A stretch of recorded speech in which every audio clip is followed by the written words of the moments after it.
నమస్కారం, నందిగాం న్యూస్ కి స్వాగతం. హెడ్లైన్స్ చూద్దాం. 2 రోజుల పాటు కేరళలో సీఎం రేవంత్ రెడ్డి పర్యటన. కేసీఆర్ కు నోటీసులు, రేపట్లోగా వివరణ ఇవ్వాలన్న ఈసీ.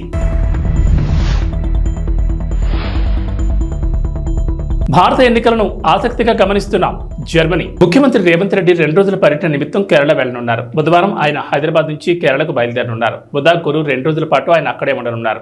కేరళలో లోక్సభ ఎన్నికల ప్రచారంలో రేవంత్ రెడ్డి పాల్గొనున్నారు. అనంతరం 18వ తేదీ సాయంత్రం తిరిగి హైదరాబాద్కు రానున్నారు. ఈ నెల 19వ తేదీన మహబూబ్ నగర్, మహబూబాబాద్ సభల్లో పాల్గొంటారు.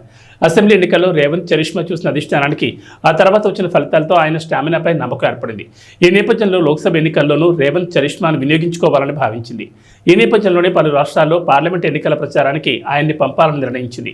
ఇప్పటికే ఆంధ్రప్రదేశ్లో రేవంత్ సభ నిర్వహించిన విషయం తెలిసింది. ఇక ఇప్పుడు తాజాగా కేరళకు వెళ్లనున్నారు. ఆ తర్వాత మహారాష్ట్ర, కర్ణాటక, మరోసారి ఆంధ్రప్రదేశ్లోనూ రేవంత్ ఎన్నికల ప్రచారంలో పాల్గొనే అవకాశం ఉన్నట్లు కాంగ్రెస్ పార్టీ వర్గాలు తెలిపాయి.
ఏపీ ముఖ్యమంత్రి వైఎస్ జగన్మోహన్ రెడ్డి బస్సు యాత్రకు ఇవాళ బ్రేక్ పడింది. ప్రస్తుతం పశ్చిమ గోదావరి జిల్లాలో మేమంతా సిద్ధం బస్సు యాత్ర కొనసాగుతోంది. నేడు మేమంతా సిద్ధం బస్సు యాత్రకు విరామం ప్రకటించారు. శ్రీరామనవమి సందర్భంగా ముఖ్యమంత్రి జగన్ యాత్రకు విరామం ఇచ్చారు. దీంతో తణుకు, తేతల్లో రాత్రి బస్సు చేశారు సీఎం జగన్. తిరిగి రేపు ఉదయం తేతల నుంచి బస్సు యాత్ర ప్రారంభం కానుంది. లోక్సభ ఎన్నికల వేళ బీఆర్ఎస్ కు బిగ్ షాక్ తగిలింది. బీఆర్ఎస్ అధినేత మాజీ సీఎం కల్వకుంట్ల చంద్రశేఖరరావుకు ఎన్నికల సంఘం నోటీసులు జారీ చేసింది. ఎన్నికల ప్రచారం సందర్భంగా ఏప్రిల్ 5న సిరిసిల్లలో బీఆర్ఎస్ అధినేత కేసీఆర్ పరుష పదాలతో చేసిన కామెంట్లను సీరియస్గా తీసుకున్న సీఈసీ కేసీఆర్కు నోటీసులు జారీ చేసింది. పార్టీ అధినేతగా గతంలో ముఖ్యమంత్రిగా పనిచేసిన కేసీఆర్ ఎన్నికల ప్రవర్తన నియమావళిని ఉల్లంఘించారని, అందుకు తగిన ప్రాథమిక ఆధారాలను కమిషన్ పరిశీలించిందని EC principal secretary Avinash Kumar నోటీసులో పేర్కొన్నారు. ఈ నోటీసుకు గురువారం ఉదయం 11 గంటల వరకు కమిషన్కు చేరేలా వివరణ ఇవ్వాలని నోటీసులో పేర్కొన్నారు. తెలంగాణ కాంగ్రెస్ వైస్ ప్రెసిడెంట్ నిరంజన్ నుంచి వచ్చిన ఫిర్యాదు మేరకు రాష్ట్ర ఎన్నికల ప్రధానాధికారితో పాటు సిరిసిల్ల జిల్లా ఎలక్షన్ ఆఫీసర్ నుంచి వాస్తవాలతో కూడిన రిపోర్టును తెప్పించుకున్న తర్వాత ఈ నోటీస్ జారీ చేయాల్సి వచ్చిందని అవినాష్ కుమార్ పేర్కొన్నారు. పీసీసీ ఉపాధ్యక్షుడు నిరంజన్ నుంచి ఈ నెల 6న ఫిర్యాదు వచ్చిందని, అందులో సిరిసిల్లలో కేసీఆర్ చేసిన పరుష పదజాలాన్ని ప్రస్తావించారన్నారు.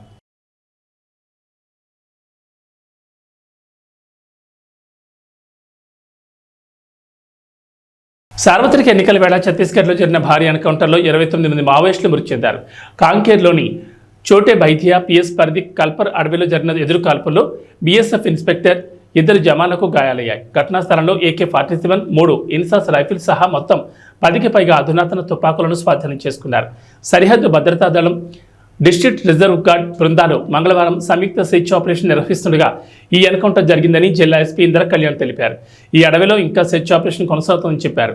మావోయిస్టుల ఎదురుకాల్పుల్లో గాయపడిన పోలీసులు, బీఎస్ఎఫ్ సిబ్బందిని ఆసుపత్రులకు తరలించేందుకు అదనపు బలగాలను కల్పర్ అడవులకు పంపించామని వెల్లడించారు. చనిపోయిన మావోయిస్టులో అగ్రనేత శంకర్రావు కూడా ఉన్నారని తెలుస్తోంది. ఆయన తలపై 25 లక్షల రివార్డు ఉందని పోలీసు వర్గాలు చెబుతున్నాయి. చనిపోయిన మావోయిస్టుల సంఖ్య మరింత పెరిగే అవకాశం ఉందని అధికారులు అంటున్నారు. భారత సార్వత్రిక ఎన్నికలను తాము ఆసక్తిగా గమనిస్తున్నట్లు జర్మనీ తెలిపింది. ప్రపంచంలోని ఈ అతిపెద్ద ప్రజాస్వామ్య పండుగ ప్రక్రియను గౌరవిస్తున్నట్లు పేర్కొంది. ఢిల్లీలో ప్రైవేట్ విశ్వవిద్యాలయం నిర్వహించిన కార్యక్రమంలో మన దేశంలో జర్మనీ రాయబారి ఫిలిప్ అకెర్మాన్ మాట్లాడారు. లోక్సభ ఎన్నికల్లో ఏ పార్టీ గెలిచినా అంతర్జాతీయ వేదికపై భారత్ ప్రభావం మరింత పెరుగుతుందని పేర్కొన్నారు.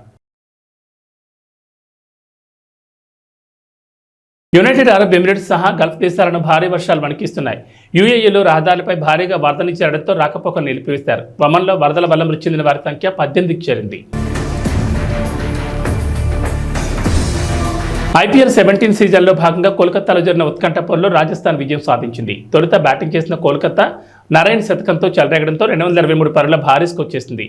అనంతరం లక్ష్య ఛేదనకు దిగిన రాజస్థాన్ 20 ఓవర్లలో 8 వికెట్లు కోల్పోయి విజయం సాధించింది. జోస్ బట్లర్ శతకం చేసి తన జట్టును గెలిపించాడు.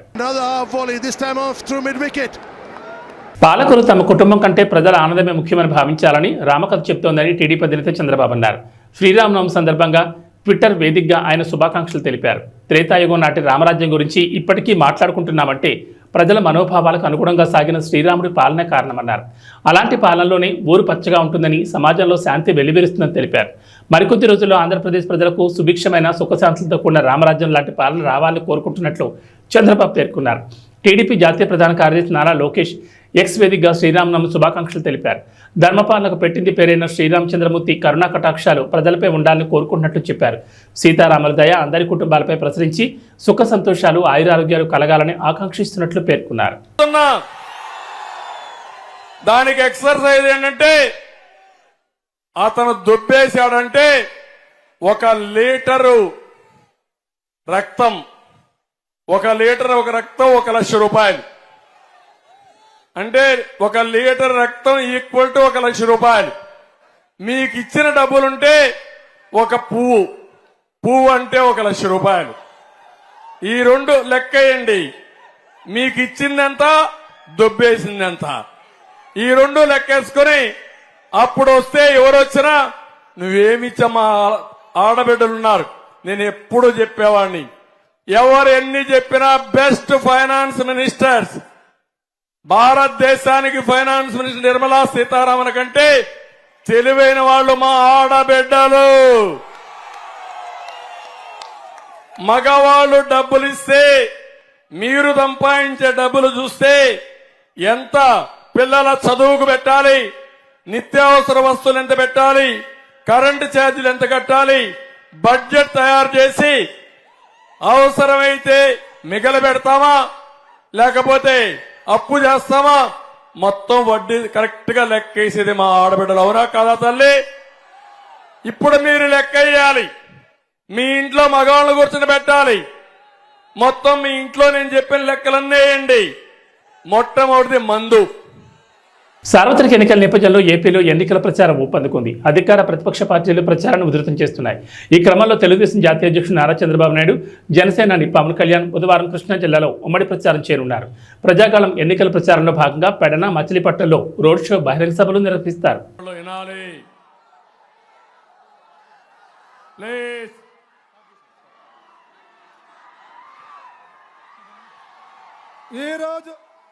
ఈరోజు ఆంధ్రప్రదేశ్ రాష్ట్రాన్ని ఈ దుర్మార్గుడైన జగన్మోహన్ రెడ్డి నుంచి రక్షించడానికి అమలాపురం శ్రీరామనవమి పర్వదినాన అయోధ్యలో అద్భుత దృశ్యం ఆవిష్కృతమైంది. రామాలయం గర్భగుడిలో ఉన్న బాలరాముడి నుదుటిని సూర్యకిరణాలు ముద్దాడాయి. సూర్యాభిషేకం, సూర్యతిలకంగా వ్యవహరిస్తున్న ఈ అద్భుత దృశ్యాన్ని రామభక్తులు కన్నులారా వీక్షించారు. రామమందిరం 3వ అంతస్తు నుంచి ఏర్పాటు చేసిన కటకాలు, అద్దాలు, గేర్ బాక్సులు, గొట్టాల ద్వారా సూర్యకిరణాలు బాలరాముడి నుదుటిని తాకాయి.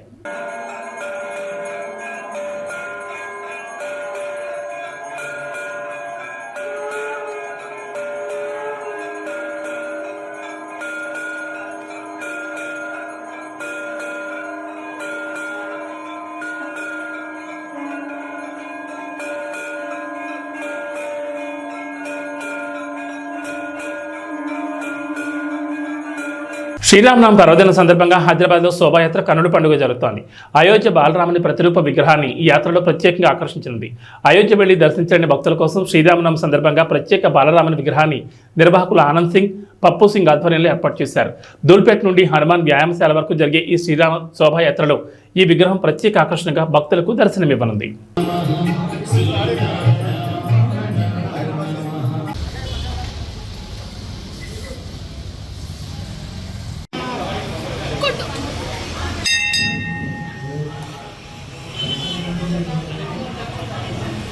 ఇక్కడ దాకా రావాలి. వస్తుందా?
కర్నూలు జిల్లా ఆదోని నియోజకవర్గంలోని ఎమ్మెల్యే సాయి ప్రసాద్ రెడ్డి కూటమి అభ్యర్థి పార్థసారథిపై వ్యక్తిగత విమర్శలు చేశారు.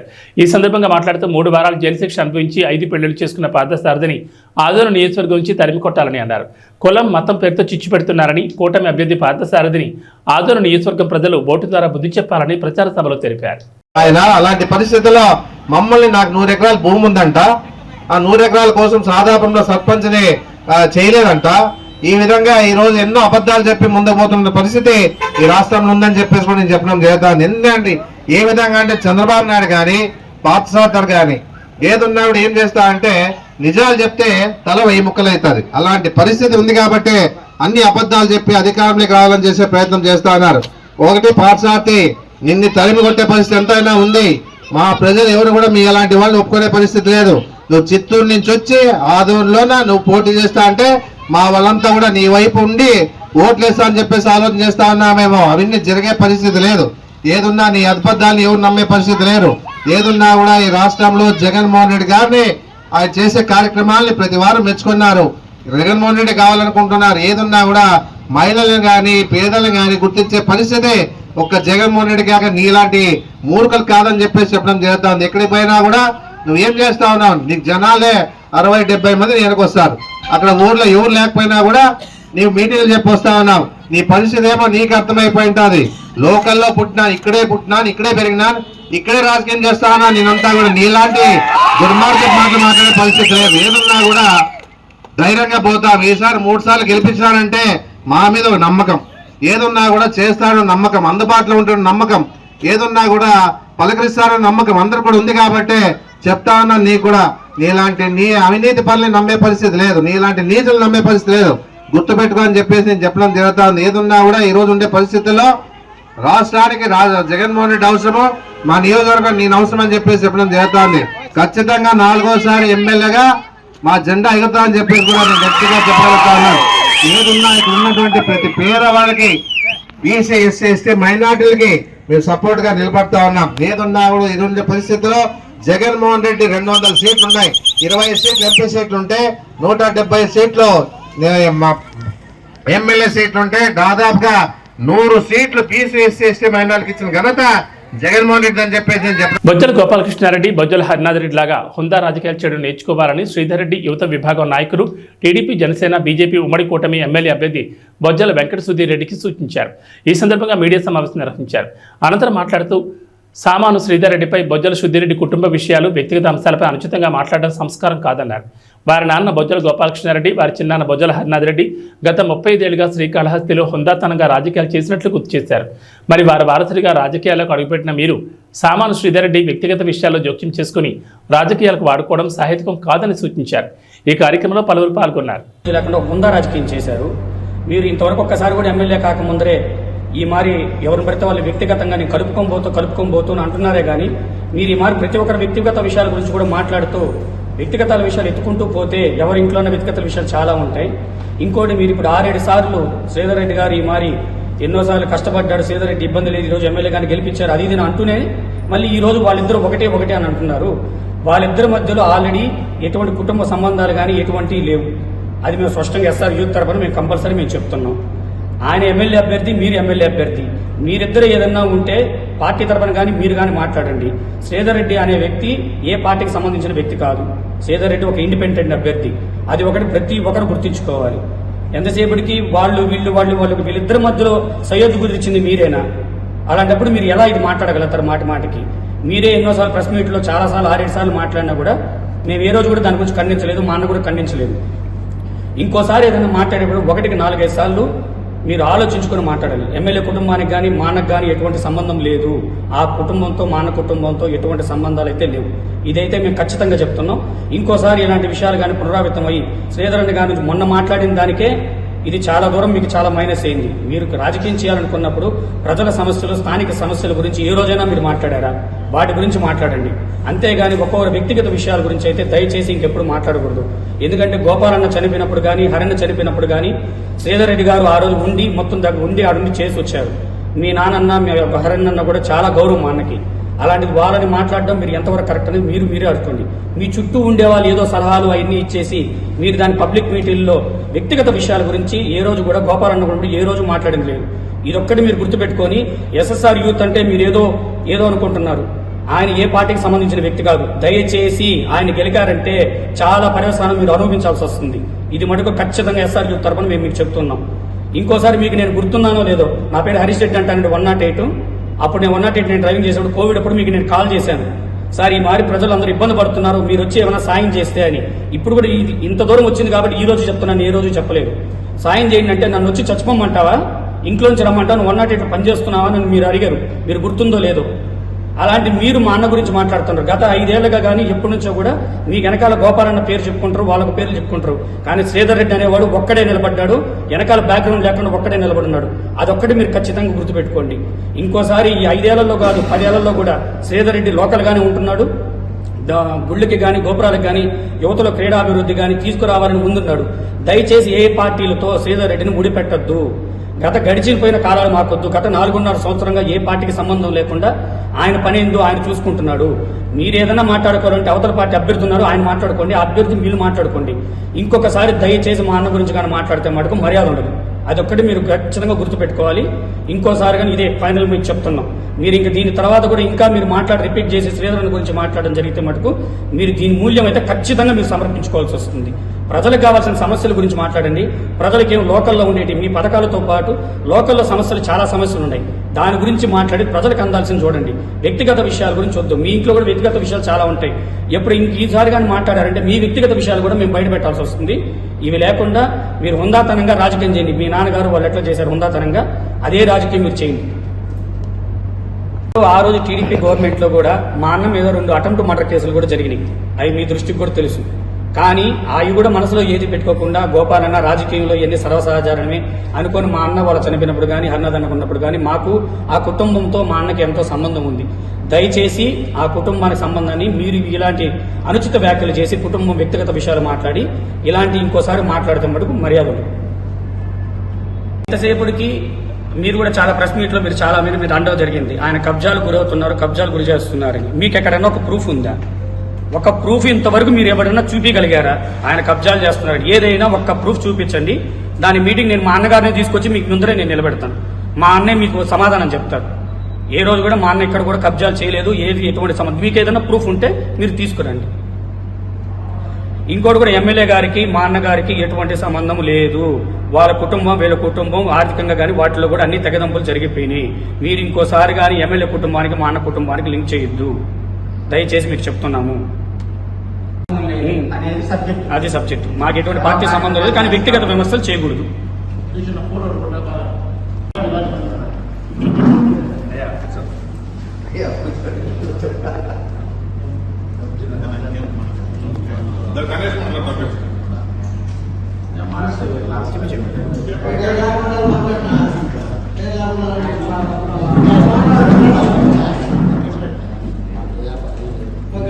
మత్తు పదార్థాలకు యువతను బానిసలుగా చేస్తున్న సైకో జగన్ అని పట్టాభిరామ్ అన్నారు. నర్సీపట్నంలో నిర్వహించిన టీడీపీ యువశక్తి కార్యక్రమంలో ప్రభుత్వ తీరును టీడీపీ జాతీయ అధికార ప్రతినిధి పట్టాభి విమర్శించారు. అమలు కాని హామీలు ఇచ్చి రాష్ట్ర ప్రజలను మోసం చేసిన వ్యక్తి జగన్ రెడ్డి అన్నారు. జాబ్ క్యాలెండర్ పేరుతో యువతను మోసం చేశారని, ఆంధ్ర అంటే ఇతర ప్రాంతాల వారు శీలావతి గంజాయి గురించి మాట్లాడుకుంటున్నారని అన్నారు. జగన్ రెడ్డి చేసేది బస్సు యాత్ర కాదు, తూసి యాత్ర అని ఎద్దేవా చేశారు. నిన్ను జైలుకు పంపించడానికి జనాలు సిద్ధంగా ఉన్నారని పట్టాభి అన్నారు. ఉద్యోగాలు అన్నాడు, ఎక్కడా కూడా ఏది నెరవేర్చినటువంటి పరిస్థితి. మీరు ఎవరైనా జాబ్ క్యాలెండర్ చూసారా? 5 సంవత్సరాల్లో ఏ సంవత్సరం టంచనగా జనవరి మాసంలో జాబ్ క్యాలెండర్ విడుదల చేశారా? విడుదల చేయకపోగా ఇవాళ రాష్ట్రంలో ఉన్నటువంటి యువత అందరినీ కూడా తన సొంత ఖజానాన్ని నింపుకోవటం కోసం మత్తు పదార్థాలకి బానిస చేస్తా ఉన్నాడు ఈ సైకో. గతంలో ఆంధ్ర రాష్ట్రం అంటే ఐటీ కంపెనీలకి చిరునామాగా ఉండేది, పెట్టుబడులకి ఒక ఫేవరెట్ డెస్టినేషన్ గా ఉండేది. అటువంటి బ్రాండ్ ఇమేజ్ ని పూర్తిగా నాశనం చేసి ఇవాళ ఆంధ్ర రాష్ట్రం అంటే శీలావతి గంజాయి గురించి మాట్లాడుకుంటా ఉన్నారు. నిజంగా ఎంత సిగ్గుచేటండి. ఆ రోజున నారా చంద్రబాబు నాయుడు గారు ఉత్తరాంధ్ర ప్రాంతంలో ఉన్నటువంటి మన బిడ్డలందరికీ మంచి ఉపాధి అవకాశాలు కల్పించాలని చెప్పి అనేక పరిశ్రమల్ని ఉత్తరాంధ్ర ప్రాంతానికి తీసుకొస్తే వాటన్నిటిని వెనక్కి తరివేసి ఈ రోజున గంజాయికి ఒక అడ్డాగా మార్చాడు ఉత్తరాంధ్ర ప్రాంతాన్ని. ఇక్కడ ఉన్నటువంటి యువత అందరి నోట్లో మట్టి కొట్టాడు ఈ రాష్ట్ర ముఖ్యమంత్రి. 2 వారాల క్రితం మీరు చూశారు కదా, బ్రెజిల్ నుంచి ఏమొచ్చింది విశాఖపట్నానికి? 25,000 టన్నుల మాదక ద్రవ్యాలు. 25,000 టన్నులు, 1 కాదు 2 కాదు. గతంలో ఉత్తరాంధ్ర ప్రాంతంలో అటువంటి నాకు ధైర్యాన్ని ఇచ్చింది. మళ్ళీ నేను ఆలోచన చేశాను, మహిళతో పెట్టాం, ఓన్లీ కుర్రవాళ్ళతో యూత్ తో మీటింగ్ ఏర్పడితే ఎలా ఉంటుందని చెప్పి ఆలోచన చేశాను. అదే సీఎం రమేష్ గారికి చెప్పాను, మా కుర్రవాళ్ళందరూ ఒకసారి పిలుస్తానండి, వాళ్ళ స్పందన కూడా చూద్దాం అని చెప్పి పిలిస్తే ఈవేళ నేను ఊహించిన దానికంటే ఎక్కువ మంది వచ్చి ఈవేళ మమ్మల్ని మీరు ఆశీర్వదిస్తున్నారంటే మీ అందరికీ కూడా మనస్ఫూర్తిగా ధన్యవాదాలు తెలుపుతామని చెప్పి ఈ సందర్భంగా మనం చేస్తున్నాను. సోదరులారా, మీ అందరికీ తెలిసి అందరూ బాగా చదువుకున్న వ్యక్తులే. ఇక్కడికి మీరు వచ్చిన దాంట్లో 198.9% మంది చదువుకున్న కుర్రవాళ్ళు ఉన్నారు. ఈ చదువుకున్న కుర్రవాళ్ళందరూ కూడా ఒక ఆలోచన చేయాలా. ఇలా పార్టీల గురించి మాట్లాడుతున్నప్పుడు ఏ పార్టీ సిద్ధాంతాలు బాగున్నాయి ఆలోచన చేయవలసిన అవసరం ఉంది. చంద్రబాబు గారి నాయకత్వంలో ఎన్నో కాలేజీలు పెట్టాం, ఇంజనీరింగ్ కాలేజీ పెట్టాను. నేను టెక్నికల్ ఎడ్యుకేషన్ మినిస్టర్ గా ఉన్నప్పుడు నర్సీపట్నంలో పాలిటెక్నికల్ కాలేజీ వచ్చిందంటే దానికి కారణం తెలుగుదేశం పార్టీ అని చెప్పి ఈ సందర్భంలో మనం చేస్తున్నాను. నాకు అత్యంత ఆప్తులు, నన్ను తన సొంత బిడ్డలాగా, ఒక కుటుంబ సభ్యుడిగా, నేను ఏ కష్టంలో ఉన్నా సరే నాకు అన్ని రకాలుగా నా వెన్నంటే ఉండి నాకు ధైర్యం చెప్పేటటువంటి వ్యక్తి, నా తండ్రి సమానులైనటువంటి చింతకాయల అయ్యన్న పాత్రుడి గారి ఆహ్వానం మేరకు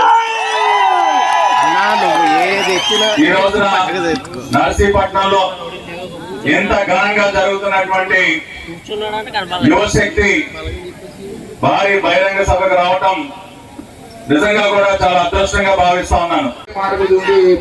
ఇవాళ మీకు తెలుసు, రాష్ట్రంలో భారతదేశంలో నిరుద్యోగం ఎక్కువ ఉన్న రాష్ట్రాల్లో 24% నిరుద్యోగులు ఉన్న దేశంలోనే ఏపీ ప్రథమ స్థానం ఉంది. ఉద్యోగాలు కాదు, ఉద్యోగం లేకుండా ఉన్న కుర్రవాళ్ళకి ఎక్కువ శాతం రాష్ట్రంలో.